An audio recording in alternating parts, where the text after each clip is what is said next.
वह 31 दिसंबर की ठंडी रात थी। पूरा शहर रंग बिरंगी रोशनी से जगमगा रहा था। हर कोई नए साल का स्वागत करने के लिए तैयार था। लेकिन इस चमक और शोरगुल से दूर शहर के किनारे एक पुराना और सुनसान हवेली था, जिसे लोग मिडनाइट मैनर के नाम से जानते थे। इस हवेली के बारे में तरह तरह की डरावनी कहानियां प्रचलित थीं। लोग कहते थे कि इस हवेली में जाने वाला कभी वापस नहीं लौटता। कोई इसे भूतों का घर कहता तो कोई इसे शापित हवेली मानता। लेकिन सच्चाई क्या थी, यह कोई नहीं जानता था।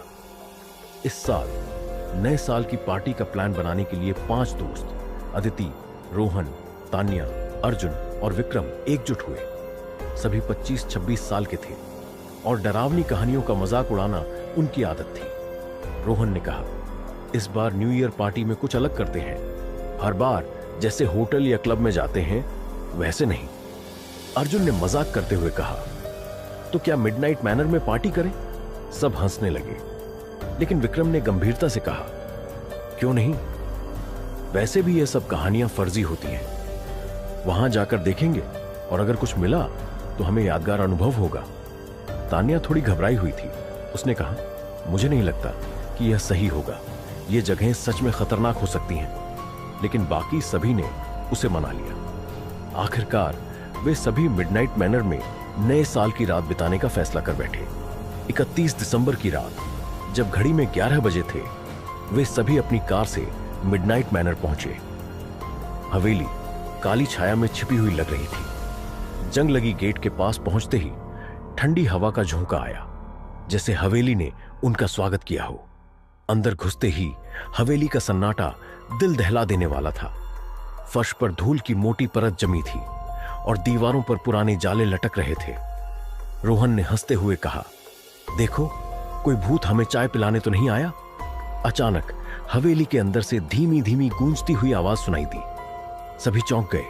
अर्जुन ने कहा, यह तो हवा का असर होगा, चलो अंदर चलते हैं। जैसे ही वे हवेली के बड़े हॉल में पहुंचे, वहां रखी एक पुरानी घड़ी अचानक चालू हो गई। घड़ी में 11:55 बज रहे थे। तान्या ने डरते हुए कहा, यह घड़ी कैसे चली? यहां तो कोई बिजली भी नहीं है। घड़ी की हर टिक टिक उनके दिल की धड़कन को तेज कर रही थी। तभी हवेली के ऊपर बने बड़े झूमर से मोमबत्ती अपने आप जल उठी। अदिति ने कहा, यह मजाक बंद करो, कौन कर रहा है यह सब? लेकिन वहां कोई नहीं था। तभी उन्हें एक कोने में रखी एक पुरानी किताब मिली। किताब धूल से ढकी थी, लेकिन जब उन्होंने उसे खोला तो उसमें लिखा था, जो कोई भी इस हवेली में 31 दिसंबर की रात को आएगा, वह मिडनाइट के बाद इसे कभी नहीं छोड़ पाएगा। रोहन ने किताब पढ़कर हंसते हुए कहा, यह सब पुराने जमाने की डरावनी कहानियां हैं, चलो कुछ मस्ती करते हैं। लेकिन जैसे ही घड़ी ने 12 बजाए, हवेली में चारों ओर से दरवाजे अपने आप बंद हो गए। झूमर तेजी से झूलने लगा और ठंडी हवा ने कमरे को घेर लिया। अचानक दीवारों से एक महिला की छाया उभरने लगी।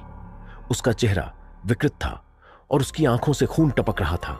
उसने चीखते हुए कहा, तुमने मेरी शांति भंग की है, अब तुम सब मेरे साथ यहां रहोगे। तान्या चीख पड़ी और अदिति ने दरवाजा खोलने की कोशिश की, लेकिन सब बेकार था। विक्रम ने हिम्मत जुटाकर महिला से पूछा, तुम कौन हो? महिला ने बताया कि वह इस हवेली की मालकिन थी। 100 साल पहले नए साल की रात उसके परिवार ने उसे जिंदा जला दिया था।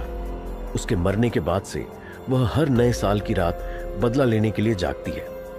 दोस्तों ने भागने की बहुत कोशिश की, लेकिन जैसे ही वे दरवाजे के करीब पहुंचे, छाया ने उन्हें घेर लिया। हवेली में उनकी चीखें गूंज उठीं। अगले दिन जब पुलिस वहां पहुंची तो उन्हें हवेली में सिर्फ वह पुरानी किताब मिली। दोस्तों का कोई सुराग नहीं था। लोग कहते हैं कि आज भी उनकी चीखें हवेली के अंदर गूंजती हैं और हर नए साल की रात मिडनाइट मैनर अपनी अगली शिकार का इंतजार करता है। मिडनाइट मैनर में 5 दोस्तों की रहस्यमयी गुमशुदगी के बाद पूरे शहर में सनसनी फैल गई। लोग डर से कांप रहे थे और कोई भी उस हवेली के आसपास जाने की हिम्मत नहीं कर रहा था। लेकिन एक व्यक्ति था जिसने इस डर को चुनौती देने का फैसला किया। राघव, 28 वर्षीय एक पत्रकार जो रहस्यमयी घटनाओं पर लेख लिखने के लिए जाना जाता था, इस केस को सुलझाने के लिए आगे आया। उसे विश्वास था कि इन कहानियों के पीछे कोई न कोई तर्कसंगत कारण होगा। 31 दिसंबर की सुबह राघव ने अपने ऑफिस में इस केस से संबंधित सभी दस्तावेज इकट्ठे किए। उसे पता चला कि मिडनाइट मैनर में पिछले 50 सालों में कई लोग गायब हो चुके हैं। हर घटना का दिन 31 दिसंबर था। उसने दोस्तों की गुमशुदगी के बारे में पुलिस से संपर्क किया, लेकिन उन्हें भी कोई सुराग नहीं मिला था। राघव ने फैसला किया कि वह इस बार खुद उस हवेली में जाकर सच्चाई का पता लगाएगा। रात 11 बजे राघव अपने कैमरे, टॉर्च और एक रिकॉर्डर के साथ मिडनाइट मैनर पहुंचा। हवेली वैसी ही थी, अंधेरे में डूबी हुई और डरावनी। जैसे ही उसने मुख्य गेट खोला, ठंडी हवा का तेज झोंका आया। उसे महसूस हुआ कि जैसे कोई उसे अंदर खींच रहा हो। हॉल में पहुंचते ही उसने देखा कि घड़ी फिर से 11:55 पर अटकी हुई थी। राघव ने रिकॉर्डर चालू किया और कहा, मैं मिडनाइट मैनर में हूं। यहां का माहौल वाकई डरावना है, लेकिन मैं इसे खाली अंधविश्वास साबित करके रहूंगा।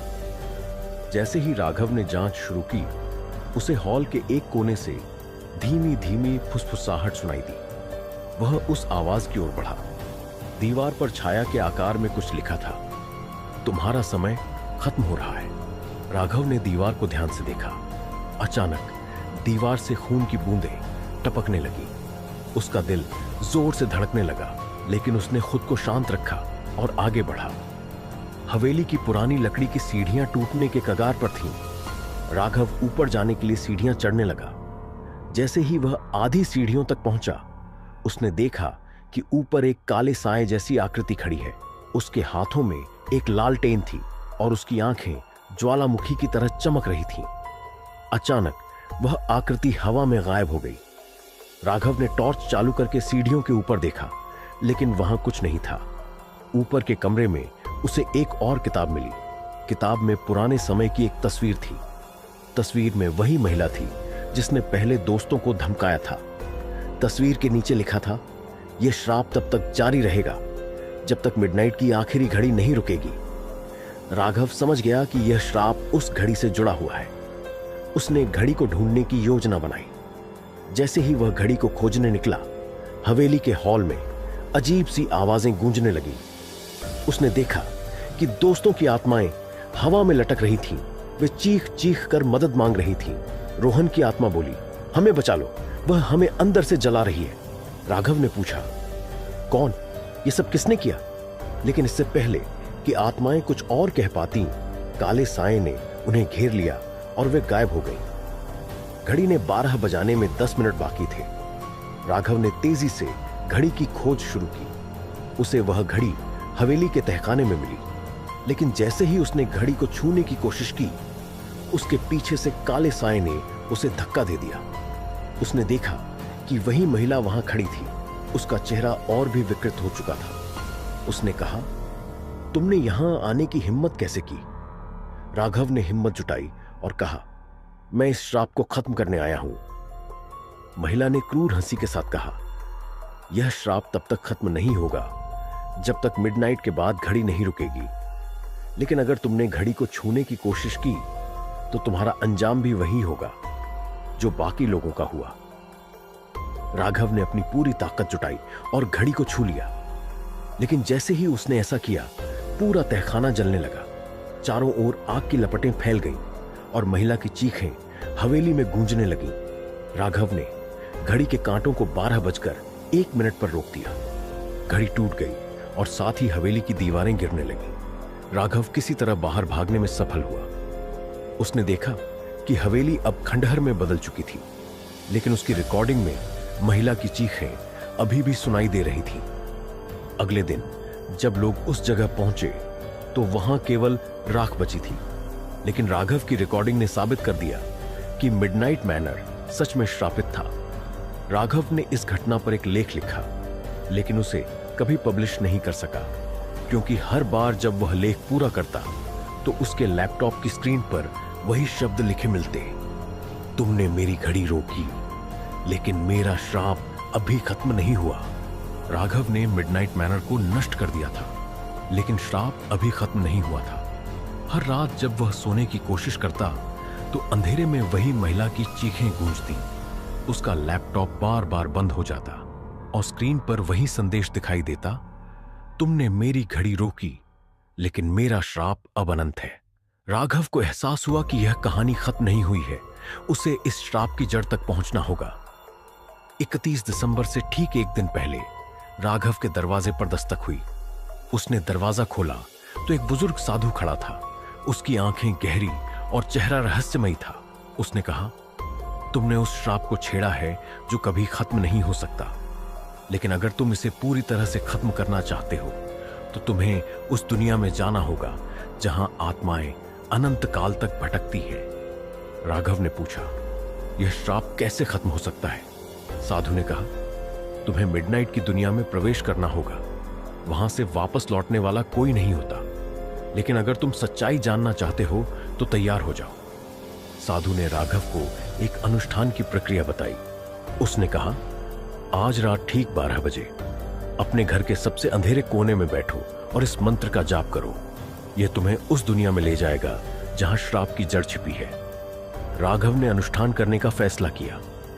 रात 12 बजे उसने अंधेरे में बैठकर मंत्र पढ़ा। अचानक एक जोरदार हवा का झोंका आया और चारों ओर का माहौल बदल गया। राघव ने अपनी आंखें खोली तो वह एक अजीब जगह पर था। यह दुनिया स्याह और ठंडी थी। हवा में बदबू थी और हर तरफ चीखें सुनाई दे रही थी। यह आत्माओं की दुनिया थी। उसे दूर एक काली हवेली दिखाई दी जो मिडनाइट मैनर से भी ज्यादा डरावनी थी। हवेली के दरवाजे पर वही महिला खड़ी थी। उसने राघव को देखकर कहा, तुमने यहां आने की गलती की है, अब तुम कभी वापस नहीं जा सकोगे। राघव ने साहस जुटाकर पूछा, यह श्राप क्यों है? तुमने इतने लोगों को क्यों मारा? महिला ने क्रोध से कहा, मैंने कुछ भी नहीं किया।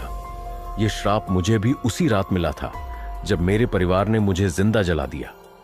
उन्होंने मेरे पास एक घड़ी छोड़ी थी जो हर मिडनाइट मुझे जीवित कर देती है, लेकिन मैं न इंसान रह पाती हूं न पूरी तरह से मर पाती हूं। मेरी आत्मा को शांति चाहिए, लेकिन यह घड़ी मेरी शांति छीन लेती है। राघव ने पूछा, तुम्हें शांति कैसे मिलेगी? महिला ने कहा, इस घड़ी को पूरी तरह से नष्ट करना होगा, लेकिन यह इतना आसान नहीं है। यह घड़ी मिडनाइट के अनंत काल से जुड़ी है। इसे तोड़ने वाला खुद उसी समय के जाल में फंस जाएगा। राघव ने दृढ़ निश्चय किया कि वह इस घड़ी को नष्ट करेगा, चाहे कुछ भी हो। घड़ी एक गहरे कुएं के भीतर छिपी हुई थी जिसे आत्माओं की रक्षा मिलती थी। राघव कुएं तक पहुंचा और देखा कि आत्माएं उसके चारों ओर मंडरा रही थीं। जैसे ही उसने घड़ी को छूने की कोशिश की, आत्माओं ने उस पर हमला करना शुरू कर दिया। वह दर्द से चिल्ला उठा, लेकिन उसने हार नहीं मानी। उसने घड़ी को उठाया और उसे एक पत्थर पर फोड़ दिया। जैसे ही घड़ी टूटी, पूरी दुनिया थम गई। आत्माओं की चीखें शांत हो गईं। महिला ने कहा, तुमने मुझे शांति दी, अब मैं हमेशा के लिए मुक्त हूं, लेकिन तुम्हें मेरी जगह लेनी होगी। महिला गायब हो गई, लेकिन राघव खुद को आत्माओं की दुनिया में फंसा हुआ पाया। वह कभी लौट नहीं सका। राघव की कहानी किसी को नहीं पता चली, लेकिन आज भी हर 31 दिसंबर की रात कुछ लोग दावा करते हैं कि उन्होंने आत्माओं के बीच राघव की चीखें सुनी हैं। श्राप खत्म हुआ, लेकिन अनंत काल के लिए एक नया रक्षक बन गया।